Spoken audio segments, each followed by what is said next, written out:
আসসালামু আলাইকুম মামা, ভালো আছেন? ওয়ালাইকুম আসসালাম। কি খবর ভাই? না তুমি এত রাইতে এখানে? কি ব্যাপার? দুইটা বলে গরু কিনলে দেখাইলাম, গরু দুটো তো সুন্দরী আছে। আমার টাকা রাখো, আমার টাকা তো দিতে হইব। लेकिन এত কি লিখে দেখতেছো ভাই না, দুইটা সামনে ঈদ, দুইটা গরু কিনছি, আরো 4টা গরু আমার কিনতে হইব। যদি না কিনি মানুষ আমার কি কইব? তোমার আসলে ধর্মকর্ম বিষয়ে কোনো আইডিয়াই নাই গা ভাই না। আমরা সমাজের ভিতরে একটা মুখ দেখাই দেবো না, এত বড় একটা বিল্ডিং খিচ্ছি, যদি গরু 4-5টা কুরবানি না দেয় তাহলে খারাপ দেখায় না? ক ভাই না ধর্মকর্মের কথা কইতেছেন, আপনি জানেন কোরবানি যায় যাবো না, যদি দেনা থেকে কোরবানি দেন।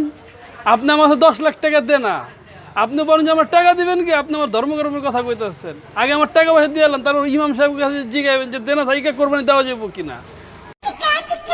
আপনি যে কোরবানি করতেছেন, এটা তো লোক দেখানো কোরবানি হইতেছে। আপনি মানুষগুলো জিগান, ভাই মসজিদের ইমাম সাহেবরা যে জিগান যে কোরবানি আপনার হইব কিনা। আসলে ভাই না, তুমি কথাটা খারাপ কও নাই, কিন্তু মনে সমাজে চলতে হইলে অন দিতে হয় 2-4টা কুরবানি। না দিলে তো মনে সমাজে মুখ দেখান যাবো না। এত বড় বিল্ডিং করছি, অন যে কুরবানি না দেই তাহলে মাইসে আমার খারাপ কইব না? কইতেছেন যে ইজ্জত সম্মান থাকবো কিনা। আপনি তো কোরবানি দিবেন হলে আল্লাহ সন্তুষ্টির কারণে। হ্যাঁ, আপনি তো মানুষ দেখানো কোরবানি দিবেন না, তাহলে আপনি এটা চিন্তা করে দেখেন যে দেনা থাকলে আপনার কোরবানি হইব কি না। আপনি সমাজ দেখি করবেন, আল্লাহর এবং রাজি এবং খুশি করার জন্য কোরবানিটা দিবেন। আপনি সমাজ দেখি করবেন, আগে পাওনাদারের দেনা ক্লিয়ার করেন, তারপরে কোরবানি দেন। কথাটা চিন্তা ভাবনা করে দেখলাম যে তুমি অযুক্তির কোনো কথা কও নেই। তো আমি ওই 2টা গরুই কুরবানি দেবো, আর 4টা গরু কিনুম না। কুরবানি দেওয়ার আগে তুমি আইসা টাকা পয়সা লিয়ে যাও, আর হলে তোমার মনে হয় কুরবানির মাংস লয়ে যাও বাইক না। ঠিক আছে, যাও বাইক না, তুমি খুশি থাকো, আমিও খুশি থাকি বাইক না।